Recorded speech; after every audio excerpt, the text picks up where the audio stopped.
Welcome back, everybody. So glad you could be with me here today. Walter here at the workbench from behind the camera. I inadvertently left my tripod in the house. I was using it for something else. So, what you see here are 10 pieces of aspen. Not very large pieces. What are they now? They're about 2.5 inches, more or less, and they vary in thickness. They vary in thickness, but they are all above 1.25 inches. So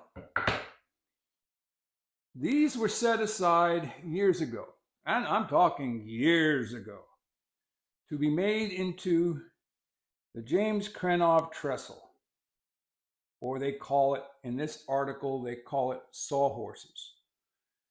I'm just looking for them as trestles, something that I can use to hold up either a board or a plank or whatever.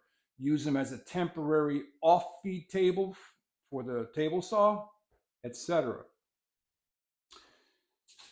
So I need to go through this. This is aspen, and you can tell aspen by some of its coloration of the knots and some staining and some bug holes, etc. It's a lightweight wood, something similar to basswood, but it's more stringy. So the trestle doesn't take a lot of wood. It takes 6 pieces, and for some reason I only have 10. That's going to require me finding another couple pieces.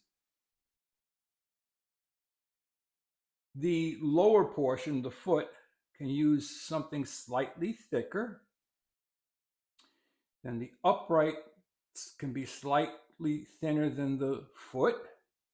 And then the horizontals can be thinner than the uprights. So I've got plenty of wood to work with here.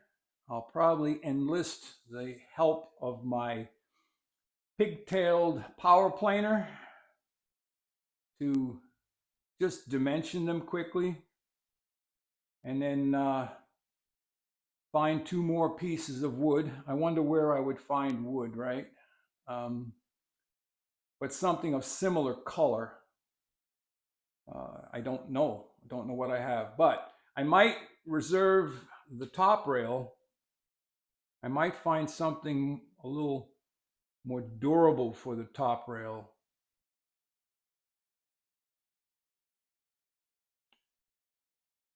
While I don't plan on using these as sawhorses, and I don't plan on cutting into them, one never knows, does one? And so you want that top rail to be replaceable. So that's the project at hand right now. Another challenge I have is I have to come up with I guess you would call it a workbench or a stand for my bench grinder, because as of right now, I don't have a bench grinder. It's sitting 70 pounds is sitting on a dolly in the barn outside, and I'm not lifting that up and putting it down over and over again. I'm going to build a stand for it. So that's about it for this one. I'm wishing you all the best. Thanks for stopping by, and may you have a blessed day. Walter out.